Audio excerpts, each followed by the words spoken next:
बहन जी को राम राम। और आप सभी छायाकार बंधु, पत्रकार बंधु, यूट्यूबर्स यहाँ जो आए अपना कीमती समय निकालकर, आप लोगों का स्वागत व अभिनंदन। इस पुनीत कार्य के लिए आप लोगों ने जो समाज की सेवा का जो कार्य है, ये पूरे समाज में फैलाने के लिए आप लोगों का विशेष योगदान रहता है, इसलिए आप लोगों का विशेष अभिनंदन करता हूँ मैं। तो अभी आप मैं अपनी तरफ से बताऊं या आप पूछेंगे? आप वनवासी कल्याण आश्रम 12 करोड़ वनवासी बंधुओं के लिए काम करता है। ये वनवासी बंधु जो हमारे सीमांत क्षेत्रों में और घने जंगलों में जो लोग रहते हैं, उनके लिए कार्य करता है।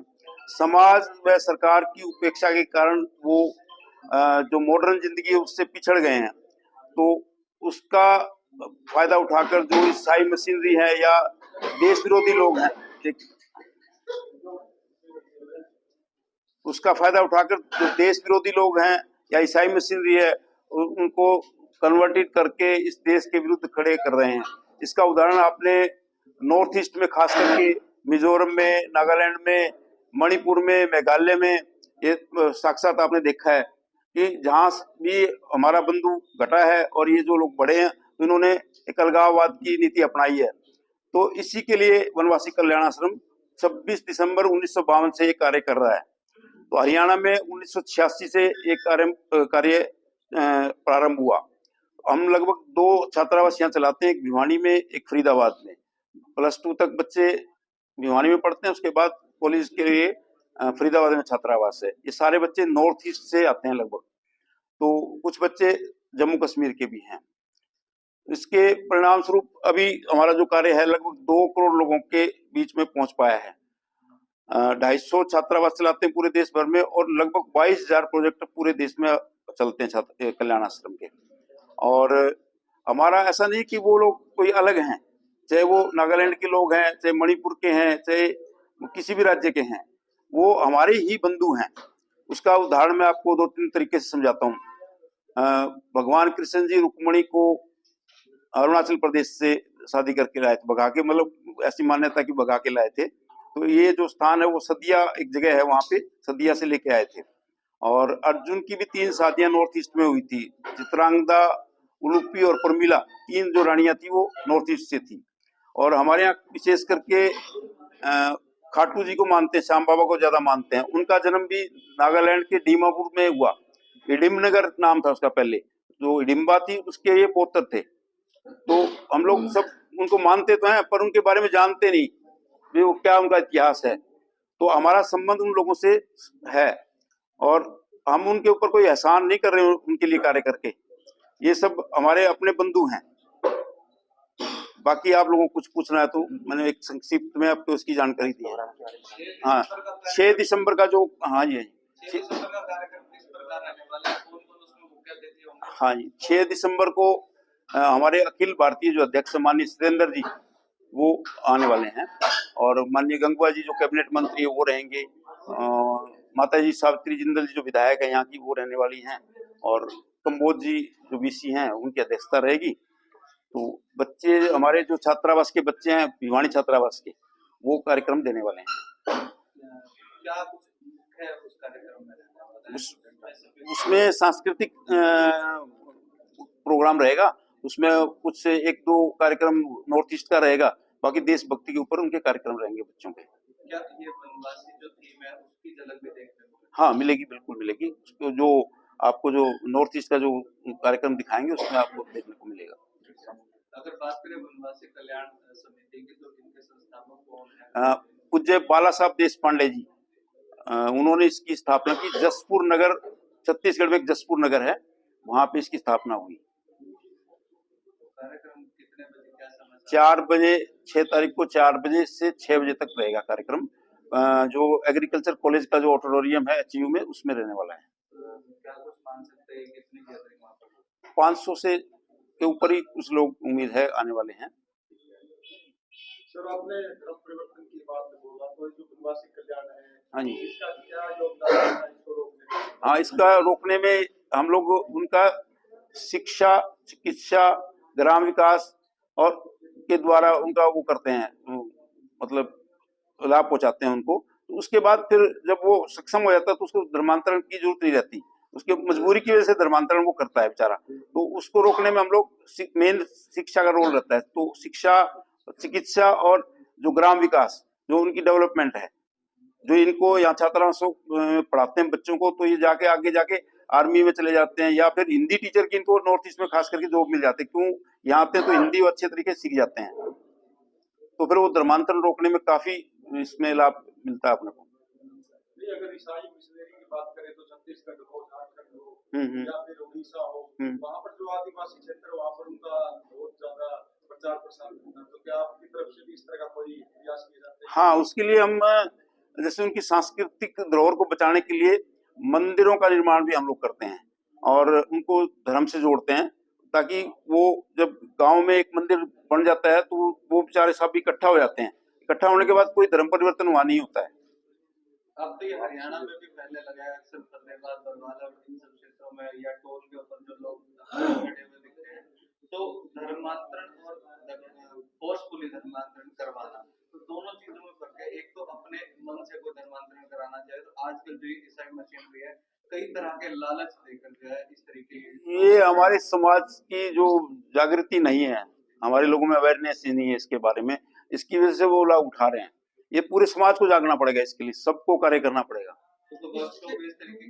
इसके ऊपर काफी संस्थाएं काम कर रहे हैं, जैसे विश्व हिंदू संगठन, विश्व हिंदू परिषद, काफी संस्थाएं जो इसके ऊपर काम कर रही हैं। देखिए, संस्थाएं तो काम कर रही हैं, जब तक समाज जागृत नहीं होगा ना, समाज खड़ा नहीं होगा, तब तक बहुत मुश्किल काम है। समाज को खड़ा होना पड़ेगा। के लिए आप क्या आह्वान करेंगे, क्या संदेश देना चाहेंगे?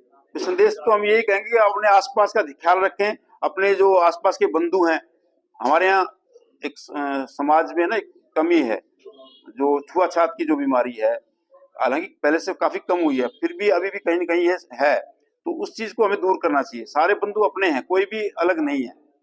समाज में किस तरीके से जागरूक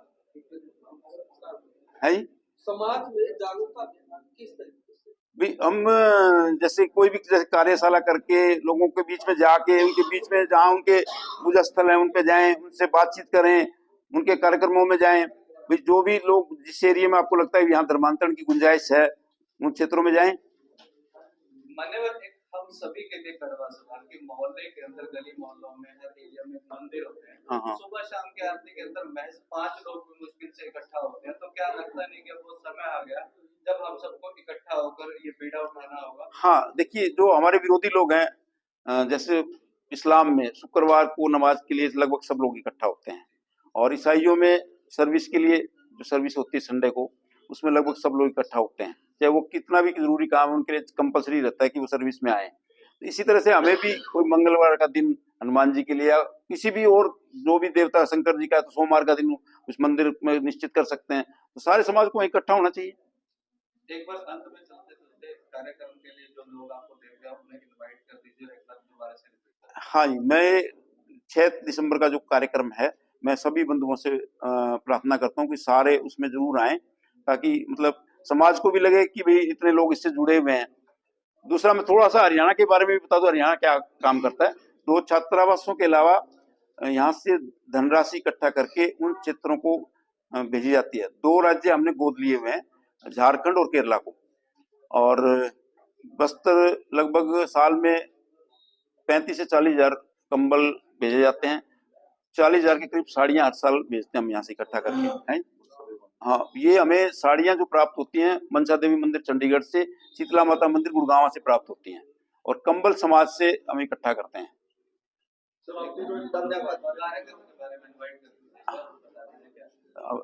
ये जिला सचिव, हाँ, आप करेंगे कार्यक्रम हमारा 6 दिसंबर को कृषि विश्वविद्यालय में है, और हम सबको, आपको नॉर्थ ईस्ट की झलक मिलेगी कि हमारे बच्चे हमसे भी अच्छी हिंदी बोलते हैं। जो हमारे पास आते हैं तो हिंदी नहीं आती, और रहना सहना भी उनका हमसे अलग होता है, तो यहाँ आके हमसे बेहतर काम करते हैं। आप उनको देखेंगे तो आपको लगेगा कि ये बच्चे इतने सांस्कृतिक, हमसे भी अच्छा आपको हिंदू धर्म के बारे में बताएंगे और देश की एकता के बारे में बताएंगे। हमारा मेन मकसद है तू मैं एक रक्त, हमारा सबका एक ही रक्त है, और उनको मुख्य धारा में जोड़ना हमारे संस्था का सबसे मेन कार्य है।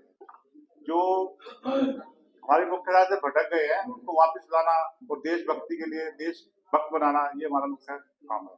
ये हमारा संगठन आरएसएस का है, राष्ट्रीय स्वयं संघ के प्रचारक ही इसके संस्थापक थे। अब भी जो हमारे राष्ट्रीय अध्यक्ष आ रहे हैं, पहले प्रचारक थे। जैसे कितने छात्र 43 छात्र, 43।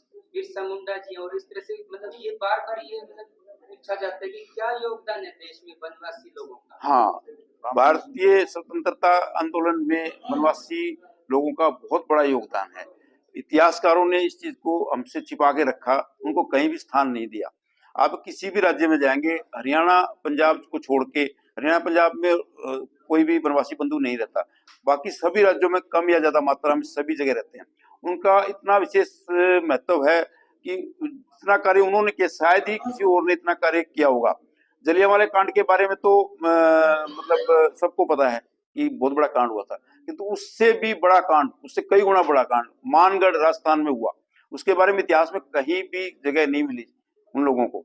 एक दिन में मतलब वो एक स्थान पे लगभग 2000 लोगों को मार दिया गया था। एक तो दर्शन यात्रा का आपको कंसेप्ट रहता है वो हाँ, ये वन यात्रा का हाँ हिसाब से आप हर साल बस लेके जाते हैं, आपका क्या मकसद है कि आप जो वाकई यात्रा हाँ, करते हैं इस साल बस? नहीं, दो तरह की यात्रा रहती है, एक वन यात्रा रहती है, एक नगर यात्रा रहती है। वन यात्रा में शहर के लोग वनों में जाते हैं उनसे मिलने के लिए, ताकि उनको अपनेपन का एहसास हो, उनकी समस्याओं को जानने के लिए और उनसे उनकी संस्कृति को जानने के लिए। तो नगर के लोग वहां की यात्रा करते हैं, वनों की यात्रा करते हैं, और जो वनवासी हैं उनको नगरों में लेके आते हैं हम लोग, ताकि वो यहाँ के बारे में जानकारी उनको हो। कहीं ना कहीं देखा गया है कि पिछले दिनों जो आपके कार्यक्रम होते थे वनवासी ज्ञान आश्रम के, हाँ, तो कुछ बच्चों के किसी न किसी के घर पे, कार्यकर्ताओं के घर पे भेज दिए जाते थे, वो रखते थे 2 दिन के लिए। हाँ। ऐसा क्यों? हाँ, अभी भी वो है। वो जैसे नॉर्थ ईस्ट के बच्चे हमारे पास रहते हैं, तो उनको एक साल तो घर पे भेजते हैं छुट्टियों में, एक छुट्टियों में पूरे हरियाणा का भ्रमण कराते हैं। तो उनको जैसे नगर नगर ले जाते हैं, उनको जैसे ही नगर में जाएंगे तो वहां जैसे 50 बच्चे आने वाले, 25 परिवारों को तैयार रखते हैं हम लोग। तो 2-2 बच्चों को घरों में ठहराया जाता है, ताकि और उसमें ये रहता है कि जो परिवार वाले उनको पहले से बता दिया जाता है कि वो बच्चे आने वाले हैं। तो वो जैसे अपने बच्चे रहते हैं घर वाले, वैसे उनको रखना है, कहीं उनके ऊपर पाबंदी किसी तरह की नहीं रहनी चाहिए। वो जैसे आएंगे, जैसे फ्रिज से कुछ निकाल के खाना तो खाने दीजिए उसको, टीवी देखने दीजिए, मतलब इस तरीके से ये हमारा, ताकि वो उनको लगे कि ये घर हमारा यहाँ भी है और यहाँ की पूरी संस्कृति वो जान सके ठीक ढंग से। तो इस उद्देश्य से हम लोग नगर यात्रा और वन यात्रा दोनों करवाते हैं। तो इस बार क्या हिसार में भी इस बार यात्रा करवाई? हाँ, आने वाली है, वो जो छुट्टियों के टाइम पे आएगी। सर आपने बताया कि कश्मीर से भी कुछ छात्र आपके इसमें हाँ, 9 छात्र हमारे यहाँ हैं। तो क्या उनको जो है कि अलगाववाद से दूर रखने के लिए क्या? नहीं, वो उधमपुर, डोडा और किश्तवाड़ जिलों से हैं। हाँ, तो उनका अलगाववाद की समस्या नहीं है वहाँ। समस्या वही जो मतलब गरीबी की हालत जो खराब है, वहाँ बहुत ज्यादा हालत खराब है। उसकी वजह से जो ईसाई मशीनरी है उसको धर्मांतरण से बचाने के लिए या उनको डेवलपमेंट करने के लिए उनको बच्चों को लाया गया है। धन्यवाद। मैं एक वो अनुभव साझा कर ने जो बताया कि हमारा मकसद ये है कि वनवासी, ग्रामवासी और नगरवासी हम सब भारतवासी, हम सब भारत के वासी हैं। तो जैसे गांव के लोगों को शहर वाले उपेक्षित समझते हैं, और फिर जो जंगलों में रहते हैं, इतने रिमोट में रहते हैं, उनके लिए मतलब पढ़ाई करने, स्कूल जाना बहुत दुर्लभ होता है जाने के लिए, और खाने पीने की बहुत समस्याएं रहती है। अभी उन्होंने वन यात्रा का भी जिक्र किया, तो हम लोग भी वन यात्रा करके आए हैं। आप सच्चाई बताओ तो वहाँ की हालत अब भी ऐसी है कि घरों के अंदर अलाव जला हुआ रहता है और ऊपर हैंगर में मांस के डोसे लटकाए हुए रहते हैं, और उसको वो लोग चावल पकता रहता है हांडी में, और उसको वो लोग ग्रहण करते, वो लोग खाते हैं। और हम लोग भी वहाँ बैठ के खाकर आए हैं। जो उन्होंने बोला था वन यात्रा में ये सब चीजें देखने को मिलता है, तो अपने को लगता है कि उनका जीवन कितना कठिन वो लोग जी रहे हैं मतलब। और अभी इतनी बुरी हालत नहीं है, पहले ऐसी हालत हुआ करती है वहाँ की। जो आप बोले वनवासी कल्याण आश्रम ने क्या काम किया, मतलब एक घर में एक माता और एक बहन है और 2 बहनें हैं मान लो, तो एक बार एक साड़ी पहन के एक बार बहन निकलती थी, एक बार दूसरी बहन निकलती थी साड़ी को पहन के, फिर तीसरी बार तीसरी उसकी माँ निकलती थी। ऐसी स्थिति के दौर से भी गुजरे हुए हैं। तो वनवासी कल्याण आश्रम ने बहुत कार्य किया है। आज उसका परिणाम हमें सामने दिखाई भी पड़ रहा है कि जो वनवासी लोग कितना सामने उभर के आ रहे हैं। अब ये जो बच्चे भिवानी से आ रहे हैं, ये बच्चे एक बच्चा क्या पता कल को हमारा राष्ट्रपति बन सकता है, प्रधानमंत्री बन सकता है। आज जो हमारी द्रौपदी मुर्मू जी है, वो सामान्य घर के परिवार से थी, उनके घर में कितनी परेशानी रही होगी, आप समझ सकते हैं। तो बन गए। तो ये जो बच्चे जो जा रहे हैं नॉर्थ ईस्ट में जा करके अपने पूरे देश की रक्षा के लिए खड़े हैं वो लोग। अगर एक ईसाई बनता तो ईसाई बनने में हमें तकलीफ नहीं है, सभी धर्मों का हम वो करते हैं, लेकिन वो देश विरोधी भी बन जाता है। लेकिन हमारे जो बनवासी कल्याण आश्रम का मकसद ये है कि वो अगर वो ईसाई भी रहे, हमारी शिक्षा लेके जाए तो देश के प्रति उसका प्रेम रहे, देश के प्रति गद्दारी ना करे, ये हमारा मकसद है। और अभी दूसरी बात, एक रामबाबू जी ने मुझे कल बताया था कि जैसे बनवासी लोगों को कभी जिन्होंने कल्पना ही नहीं की, मान लो कि शहर में आना, वो करना, मतलब चलते भी पैदल, आप लोग कई बार सुनते होंगे कि डेड बॉडी को लेकर के कंधे पे लेके उनको जाना पड़ता है, उनको गाड़ी घोड़ा नहीं मिलता, तो उनके लिए हम प्रयास करते हैं।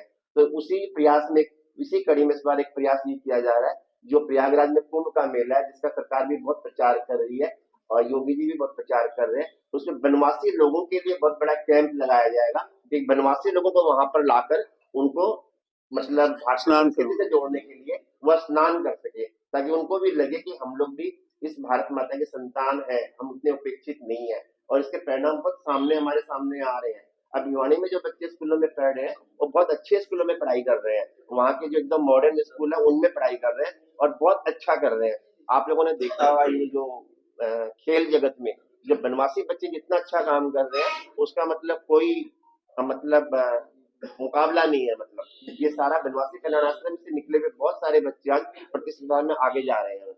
तो मैं आप लोगों को ये बताना चाहूंगा कि बनवासी कल्याण आश्रम, एक किसी ने कहा विश्व हिंदू परिषद या धर्म जागरण के लिए काम करते हैं, तो ये ना आरएसएस के एक घटक दल होते हैं अलग अलग, विश्व हिंदू परिषद है, भारत विकास परिषद है, या मान लीजिए कि ये बनवासी कल्याण आश्रम है। तो बनवासी कल्याण आश्रम का वन के जो लोग हैं उनकी उन्नति के लिए बनाया गया, उसी पे मकसद करते हैं।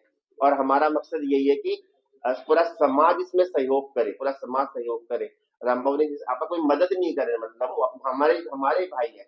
और मैं खुद असम में 91 तक था, अगर आपको ऐसे बताऊं, आप रिकॉर्ड करो ना करो, तो मैं वहां से जो आया हूँ 91 में, केवल इन ईसाइयों की वजह से आना पड़ा मुझे। आप सच्चाई तो यही है, जहां जहां उपद्रव हो रहे हैं ईसाई लोग ही करते हैं।